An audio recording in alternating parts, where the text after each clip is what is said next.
You know, it's always a little scary when you forget you have a cat and you look down, there's just a foot sticking out from under your bed. Boy, howdy, did that startle me. Welcome in, Aries. I'm excited to do a reading for you. This is a timeless reading. I love my Aries friends. They're such powerhouses. They're so dynamic. They're so passionate. They're so fast. They do things fast, like they pick up on things fast. They move towards things quickly, especially when they know they want it. We love that energy. Where are we going today, Aries? Activating your third eye. Says, I am willing to see beyond my beliefs, ideas, and conclusions. This is talking just about growth. Just talking about growth. What are your beliefs? What are your conclusions that you've come up with about yourself and about your story and what you deserve and what you can have and what you can't have? And are you willing to see over the veil, right? The veil is the illusion. I like to see it as fog, so it's not like this thick blanket. It's just a little bit of fog, and maybe you're just adjusting your thinking, and spirit, the universe, is helping you with that right now. They're helping you activate deeper power. So we're going to go into that a little more. I like to pull from this deck to see where our soul is wanting to go. Some more information around the third eye activation for Aries. Beliefs and conclusions about what, Creator? It says idyllic times, the paradise. So you're moving into a new level of inner heaven. So the heaven is peace. In scripture it says that, you know, little children inherit the kingdom of heaven. And all that means is children inherit peace because they're able to pretend and know that it's real, and they don't care if the physical world is reflecting it to them. Like if the little girl says, I'm a princess and the stick is my wand and this pine cone is a gemstone, then that is what's true. And that's what's true in the moment. And nobody can convince them otherwise. And if you were to say to that child, that's not a wand, that's a stick, they would look at you like you're ridiculous. Like, what's wrong with you? I'm playing. And they're saying that there's some beliefs and conclusions that, you know, you've had encoded in you from the time that you were 0 to 12. And you're still releasing some of those old patterns, some of those old ways of thinking, some of those thought processes that are keeping you from kind of going into your greatest paradise, like the paradise that you would truly dream about if you let yourself dream and you didn't think like, that's not for me. Because where did those thoughts come from? Who told you money is the root of all evil? Who told you people who look like this get that kind of a partner, but not people like you? Who told you people who are good at these kinds of sports, they're allowed to do these kinds of activities? You know, whoever it was a person with a wound of their own that wasn't able to see their limitless capacity.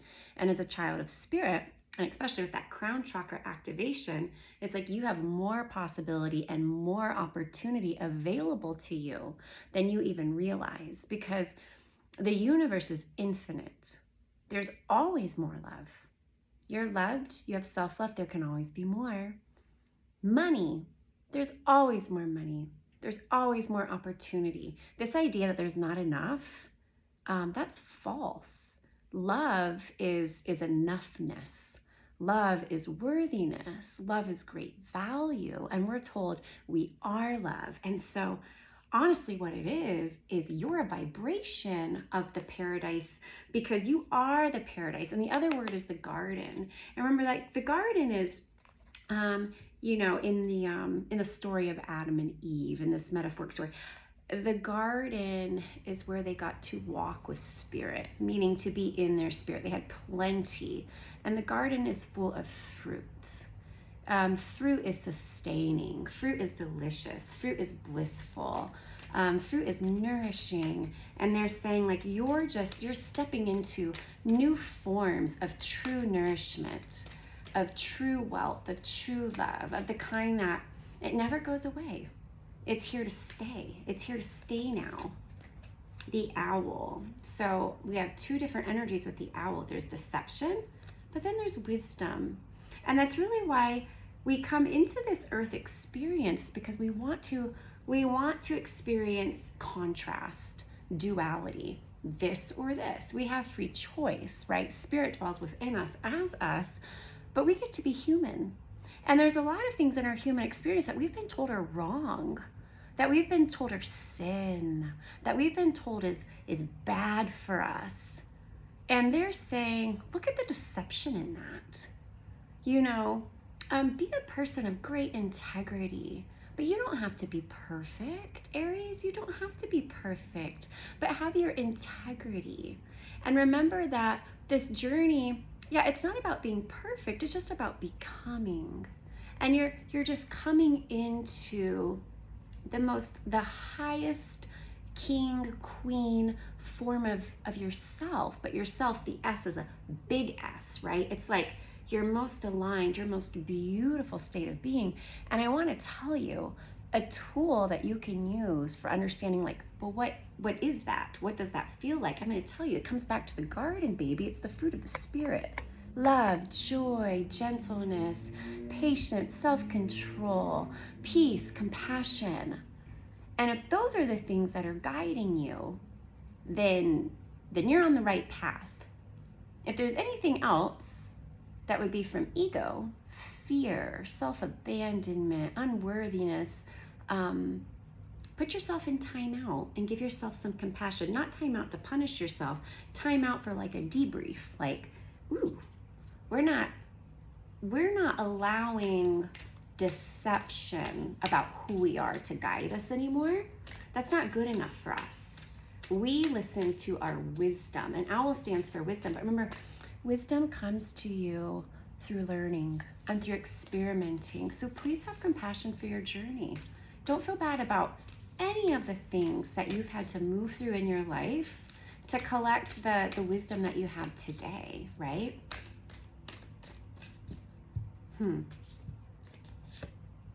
We have life is opportunity. Live deeply centered in love. That's perfect. And that's what you get to claim, is opportunities come to me every day. Opportunities to be more loved. Opportunities to experience more peace. Opportunities to be in the highest expression.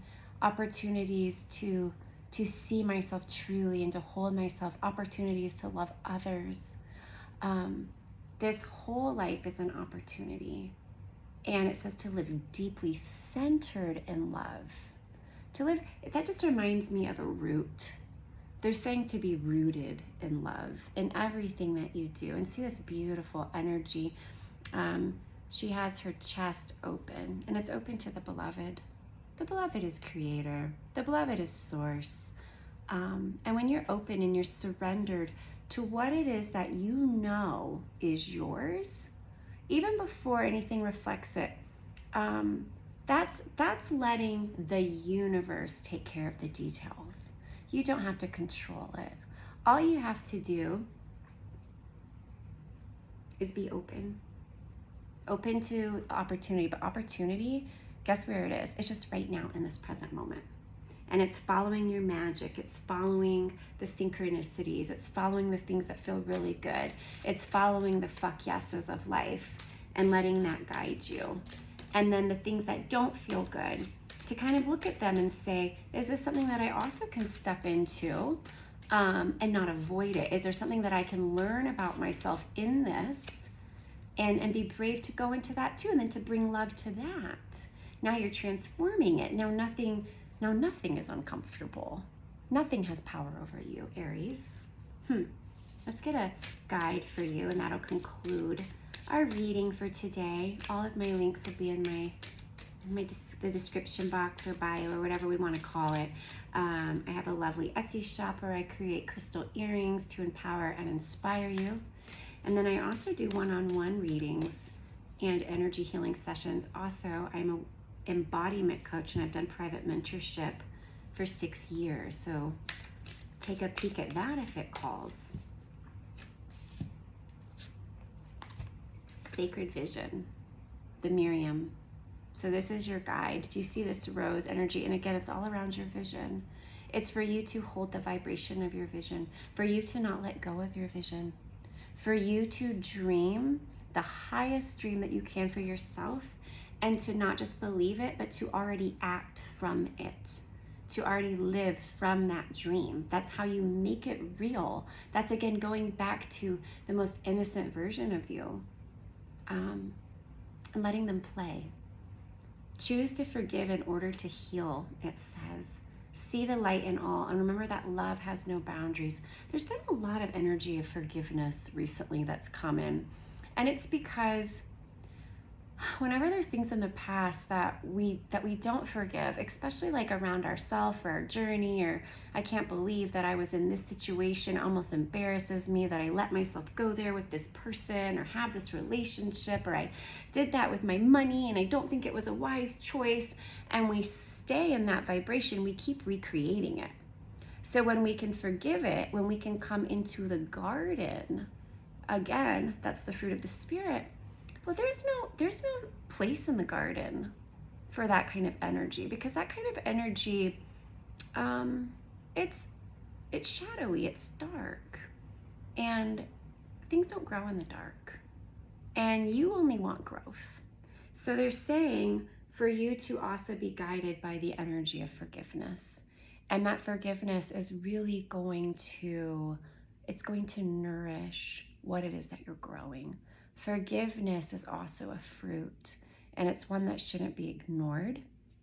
And it could be really good for you to make a list, they're telling me this now, of anything, any person that has let you down, whether that feels like it's your own body, your own voice, a parent, a boyfriend, a girlfriend, even your child. Write it down and then go through each one, and this could take some time, and forgive them. Let it go. Bring it back to love. That's your power. And now it's not so heavy. You don't have to carry it anymore. It creates all this space, and that space makes you so expansive. I'm gonna do one more card. We've got time. Last thought for Aries, please. Celebrating simplicity. There it is. I am more fulfilled when there's less to manage and maintain. When you are managing the past in the present, it takes your energy from your dream, because you're still over here in something that's already happened. And that keeps you stagnant. We make things very complex. We try to understand it. We give it so much energy. And there's a time and place for that. But Spirit's saying it's time for you to move on. It's time for you to simplify and just let things go. And you don't have to manage it. You don't have to manage what they said to you 5 years ago or 10 years ago. You don't have to manage or maintain a false, distorted belief of yourself. Instead, you get to just embrace the truth, and that is you're simply beautiful and you're simply enough. And in that, you're going to find great freedom.